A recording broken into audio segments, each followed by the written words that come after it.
विकासखंड रेलपुरानी, जनपद श्रावस्ती। मैं ARP के रूप में इकबाल अहमद साहब आपके बीच अनुसरण हेतु उपस्थित हुआ हूँ।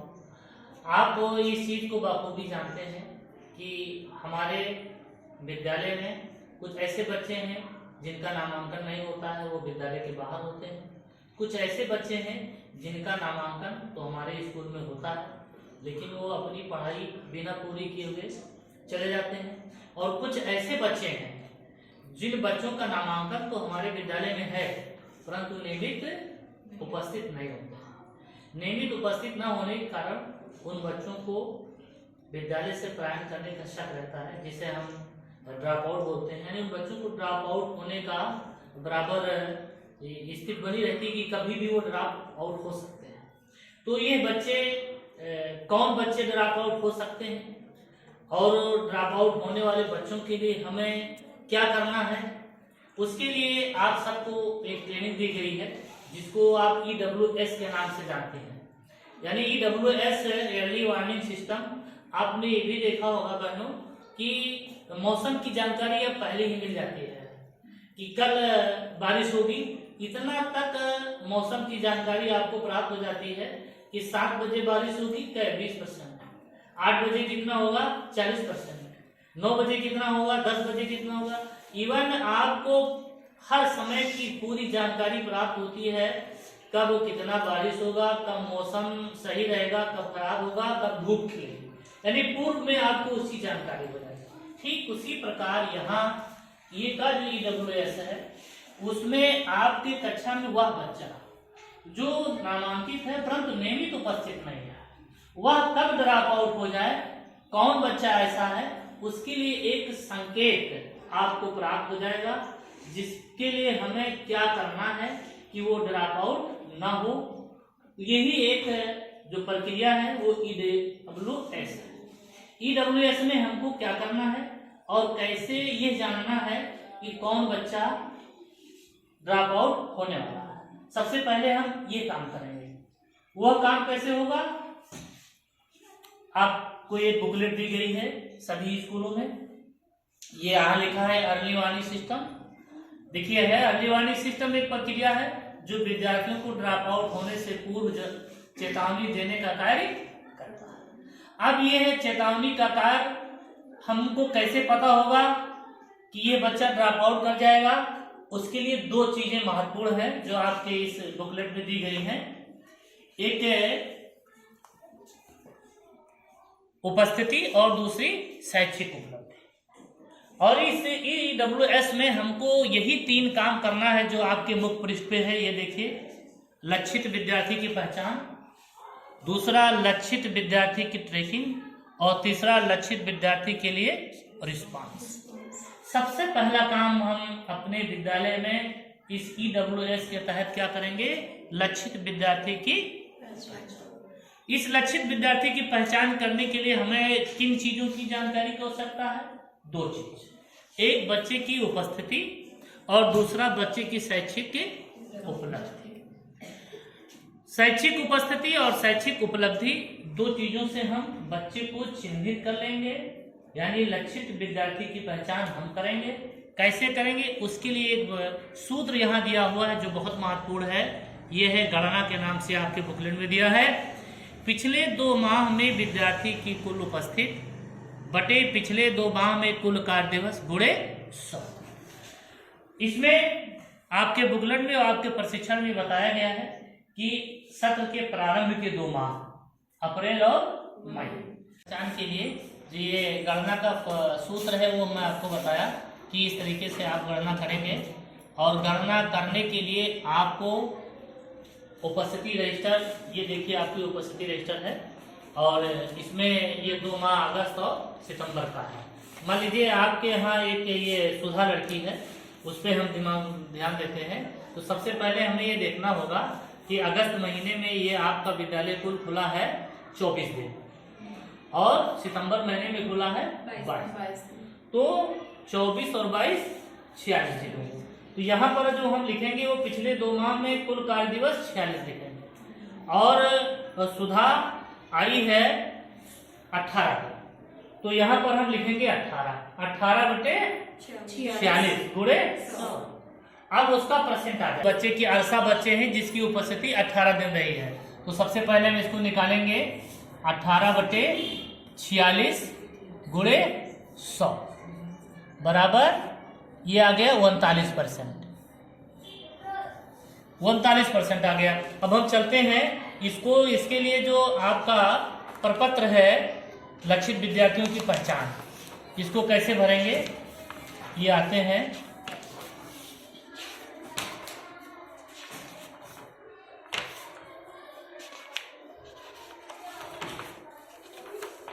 ये कक्षा 2 है और कक्षा 2 का ये छात्रा अरसा है। इसमें हम लिंग लिखेंगे महिला, और यहाँ पर है उपस्थिति 2 माह के उपस्थित में कितने दिन विद्यालय खुला, तो यहाँ हम लिख देंगे 46। और 2 माह में हमारा बच्चा कितने दिन उपस्थित रहा, यहाँ लिख देंगे 18। और 18 जो अभी हमने यहाँ सूत्र निकाला है 18/46 गुणे 100 41%, यहाँ हम लिख देंगे 41%। अब देखिए आप यहाँ आ जाइए, हमने ये लिखा है कि यदि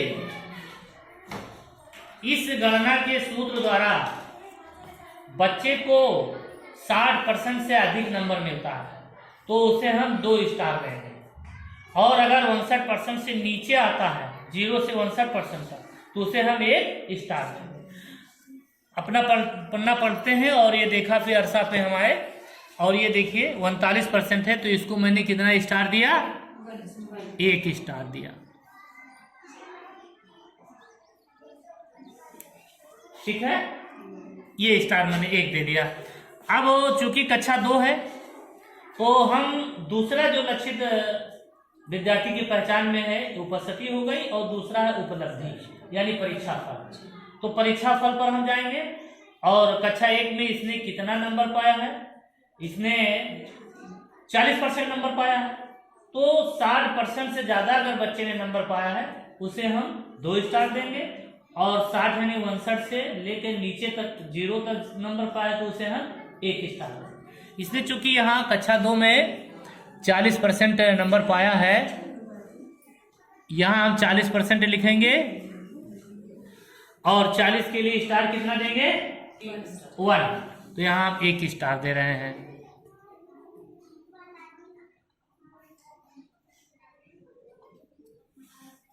इतना क्लियर हुआ। इसके बाद हम इस स्टार और इस स्टार का यहाँ योग करेंगे तो 1 1 2।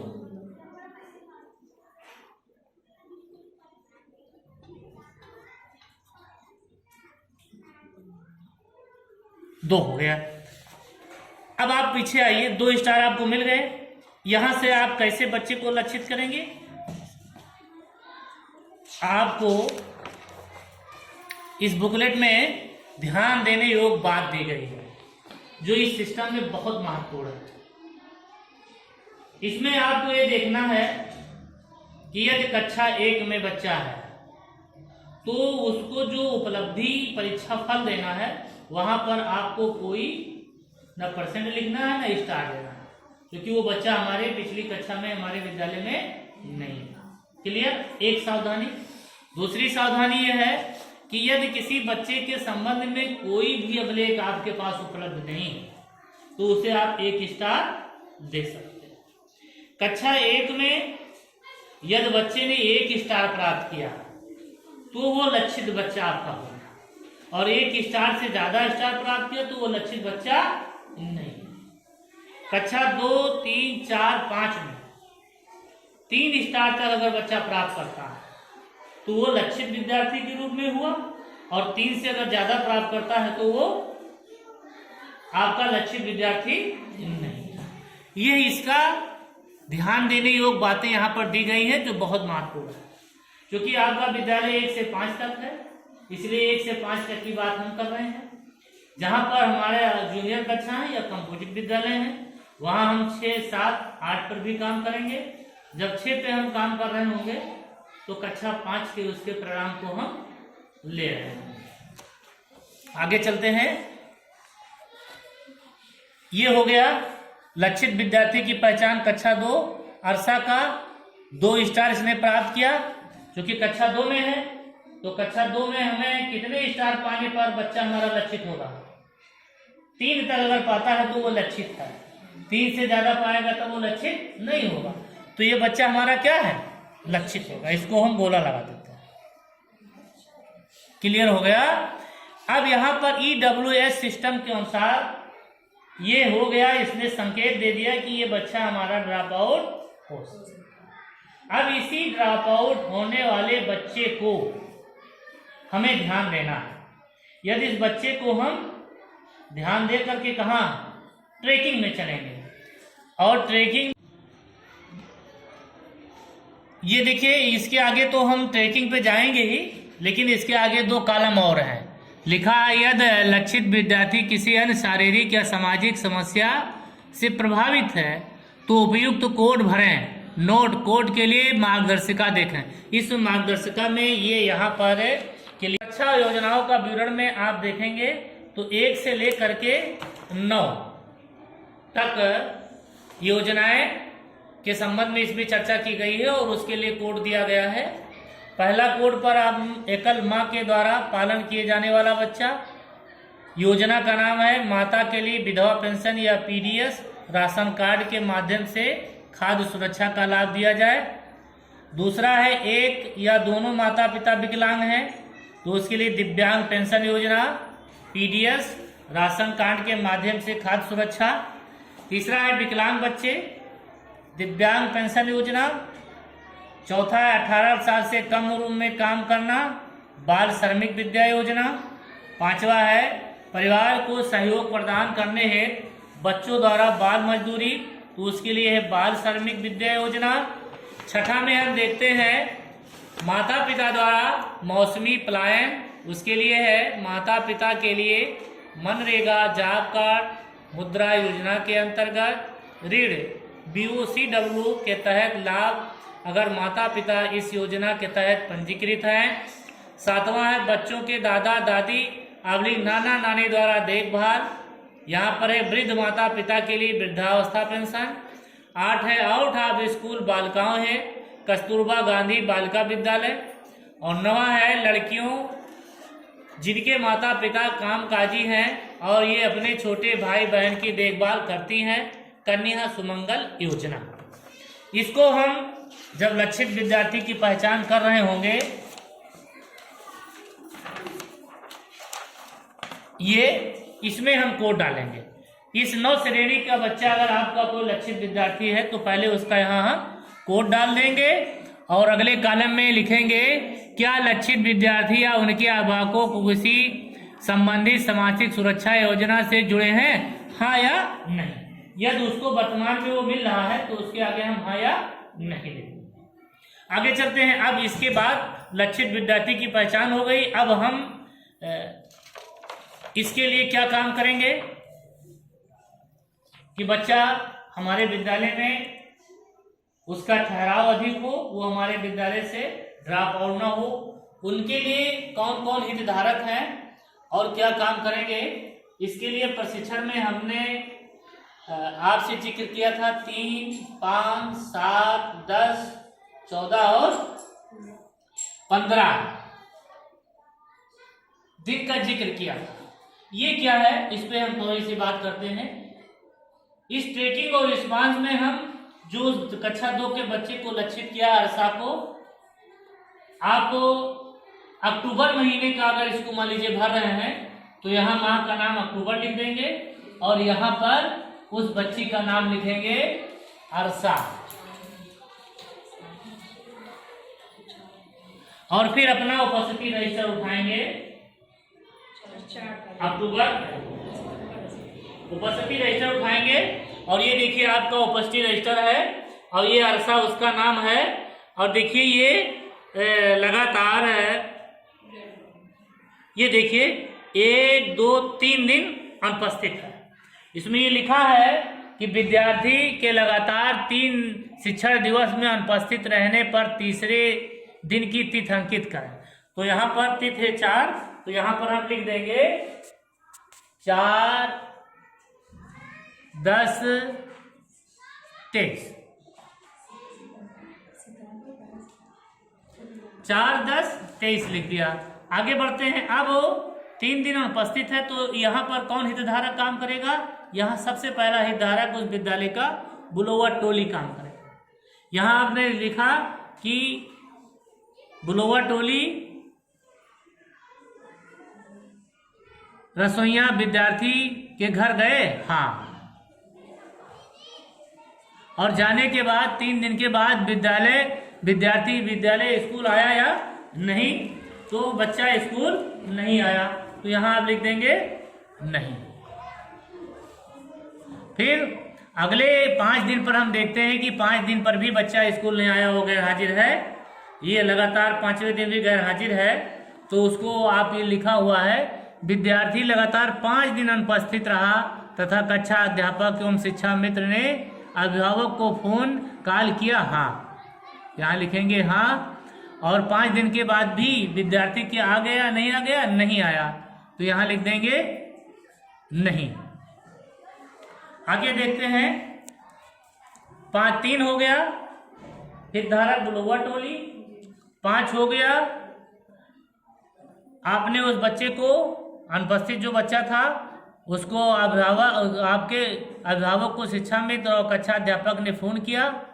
अब 5 दिन बाद भी बच्चा नहीं आया, हम नहीं लिख करके फिर आगे बढ़ते हैं। 7 दिन तक भी बच्चा नहीं आया, तो 7 दिन पर अगर लगातार बच्चा नहीं आ रहा है तो कक्षा अध्यापक और शिक्षा मित्र उस बच्चे के घर होम विजिट करें। आपने होम विजिट किया, कॉलम में हाँ नहीं लिखा है, आप हाँ लिख देंगे। और होम विजिट करने के बाद भी आपने देखा यदि बच्चा नहीं आया, लगातार 10 दिन तक अनुपस्थित रहा, तो प्रधान अध्यापक अभिभावक को फोन करेंगे और उसका विजिट करेंगे। यदि हम यहाँ सफल हो गए तो कोई बात नहीं, अगर असफल है, बच्चा फिर नहीं आता है, तो नहीं लिखेंगे। और 14 दिन तक अगर लगातार अनुपस्थित रहता है तो ग्राम प्रधान, विद्यालय प्रबंधन समिति, वार्ड सदस्य उस बच्चे के घर का होम विजिट करेंगे। और इसमें अगर होम विजिट है तो हाँ लिखेंगे या नहीं लिखेंगे। 14 दिन के बाद भी अगर बच्चा हमारे विद्यालय में नहीं आता है, हाँ नहीं इसमें लिखते हुए आगे बढ़ते हैं। और 15 दिन तक अगर लगातार अनुपस्थित रहा तो उसकी सूची संबंधित खंड शिक्षा अधिकारी तथा जिला बेसिक शिक्षा अधिकारी को प्रेषित करेंगे। और सूची का जो कॉलम है आपके इस बुकलेट में स्पष्ट दिया हुआ है।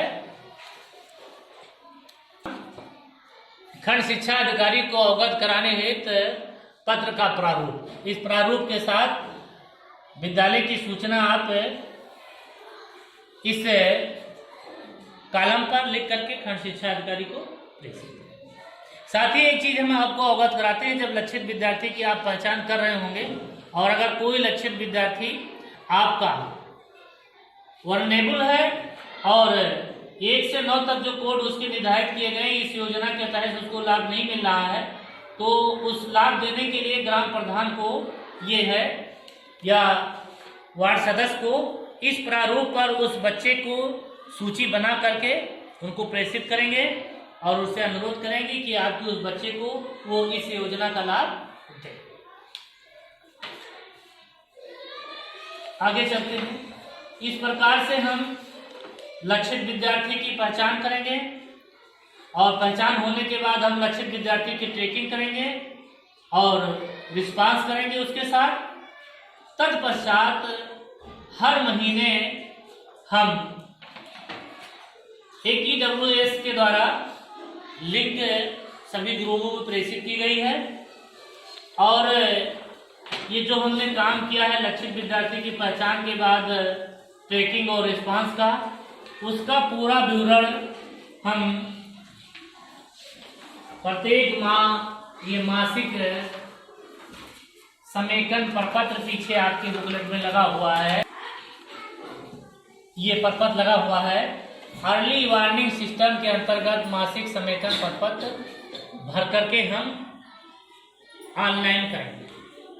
भरने का तरीका है, ये देखिए यहाँ पर लिखा है विद्यालय का यूडाइस, विद्यालय का नाम लिखेंगे, जनपद लिखेंगे, विकासखंड लिखेंगे और पहला कॉलम है कि जिस शिक्षक द्वारा हमारे प्रधान अध्यापक को इसका प्रशिक्षण दिया गया है। अब प्रधान अध्यापक अपने विद्यालय में जितने भी सहायक या शिक्षा मित्र कार्यरत हैं उनको EWS की जानकारी देंगे।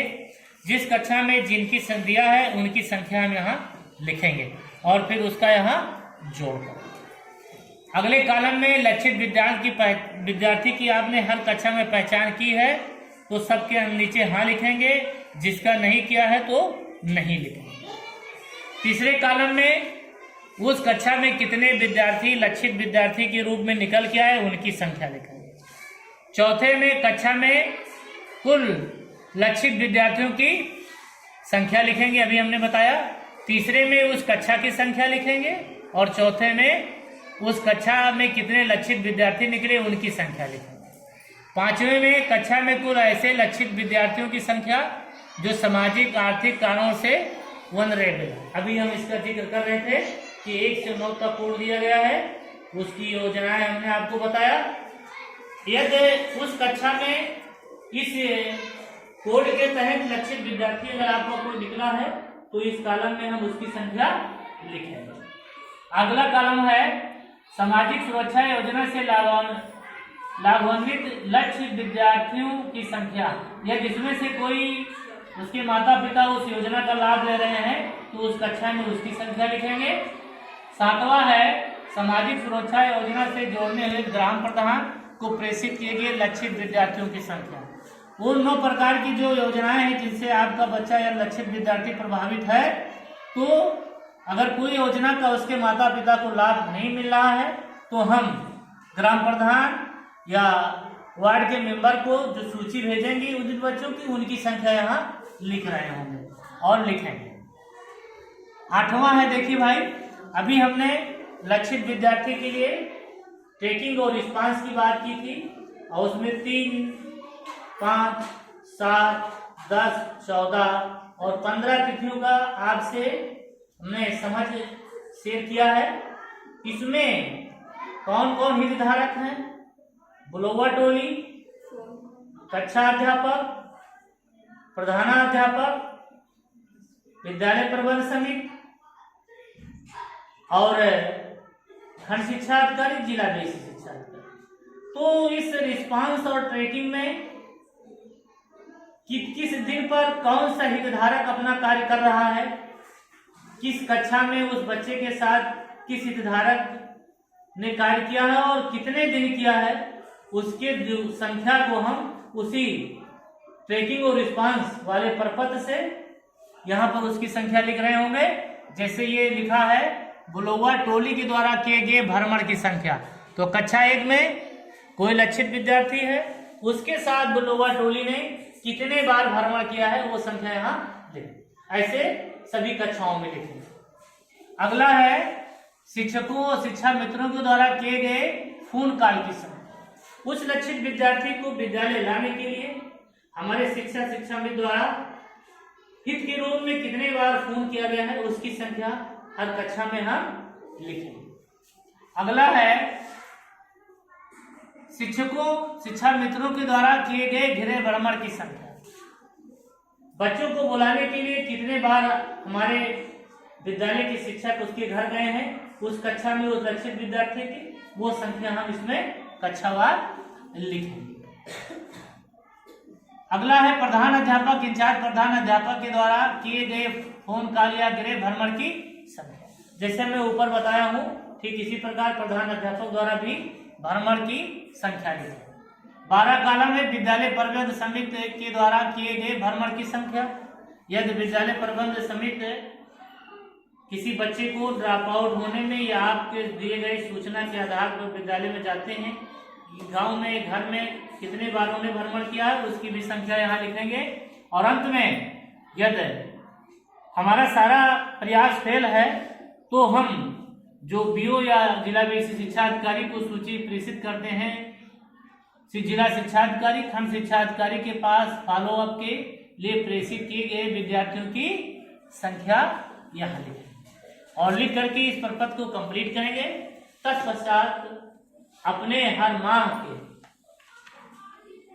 लिंक द्वारा जो ऑनलाइन आप सूचना प्रेषित करेंगे उसको लिंक पे टच करेंगे जैसे और सूचनाएं भेजते हैं वो इसे भरते हुए इसका फोटो उसके साथ कनेक्ट करके आप सबमिट प्रपत्र को भर के ऑनलाइन करना है।